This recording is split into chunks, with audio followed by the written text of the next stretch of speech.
South India में कदम रखते ही आपको हर दरवाजे पे, हर दुकान के सामने ऐसी सुंदर सुंदर रंगोली देखने को मिल जाएगी। तो चलिए आपको दिखाते हैं कि हम लोग रामेश्वरम जाके कहाँ कहाँ घूमे और कौन कौन से मंदिर के दर्शन किए। ये है रामेश्वरम मंदिर के बाहर का दृश्य। इसको दक्षिण द्वार भी बोलते हैं।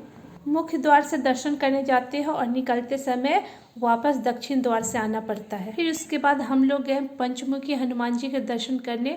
मंदिर के पास ही एक बड़ा सा तालाब था। तालाब के पास ही बहुत सारी भगवान जी की मूर्तियां रखी हुई थी। सबसे पहले तो हम लोगों ने उस जल को स्पर्श किया और उसी जल से वहाँ रखी भगवान जी की मूर्तियों का जलाभिषेक भी किया। हनुमान जी के दर्शन करने से पहले उस जल से खुद को शुद्ध करना पड़ता है और फिर उसके बाद सारे भगवान जी को प्रणाम करके फिर हनुमान जी के दर्शन किए जाते हैं। तो ये देखिए सामने साक्षात पंचमुखी हनुमान जी विराजमान हैं। पास ही में एक और मंदिर था जहाँ पे रखी हुई थी नाग देवता की बहुत सारी मूर्तियाँ। और यहाँ मान्यता है कि इन मूर्तियों की परिक्रमा करने से नाग दोष समाप्त हो जाता है।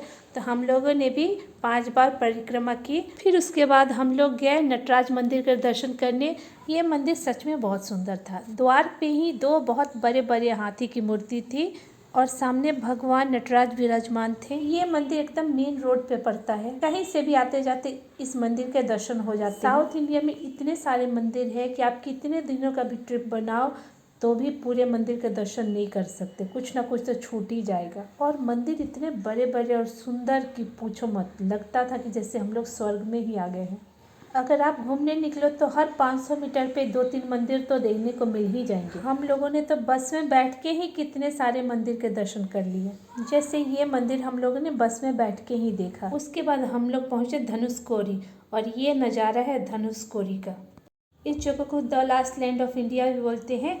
इसके बाद हमारे भारत की सीमा समाप्त हो जाती है। यहीं पे श्री राम जी ने पत्थरों से पुल बनाया था और लंका पे चढ़ाई की थी और सीता मैया को वापस लेके आए थे। इस जगह पे 2 समुद्रों का संगम भी होता है। एक तरफ बंगाल की खाड़ी है तो दूसरी तरफ है इंडियन ओशन। एक समुद्र जितना ही शांत है दूसरा उतना ही नटखट। दिन में यहाँ तो बहुत चहल पहल रहती है लेकिन शाम होने के बाद ये जगह बंद कर दी जाती है। फिर हम लोगों ने देखा धनुषकोडी का रेलवे स्टेशन और ये चर्च है जो सुनामी में डिस्ट्रॉय हो गया था। बस यहाँ खंडहर ही खंडहर बचे हुए हैं लेकिन ये हमारी धरोहर है इसलिए इसको देखना तो बनता है। सुनामी से पहले ये सिटी काफ़ी डेवलप हुआ करती थी लेकिन सुनामी के बाद सब कुछ तहस नहस हो गया।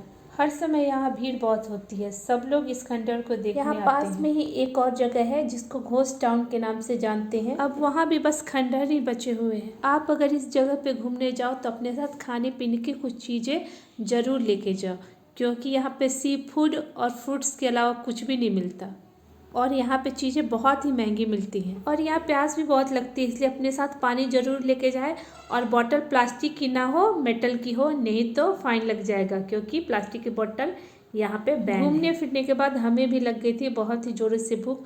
हम लोग ने खरीदा यहाँ से कुछ फ्रूट्स। जब तक हम इस फ्रूट्स को ख़त्म करते हैं तब तक आप मेरे वीडियो को लाइक और चैनल को सब्सक्राइब कर दीजिए। मिलते हैं आपसे नेक्स्ट ब्लॉग में, तब तक के लिए जय श्री राम।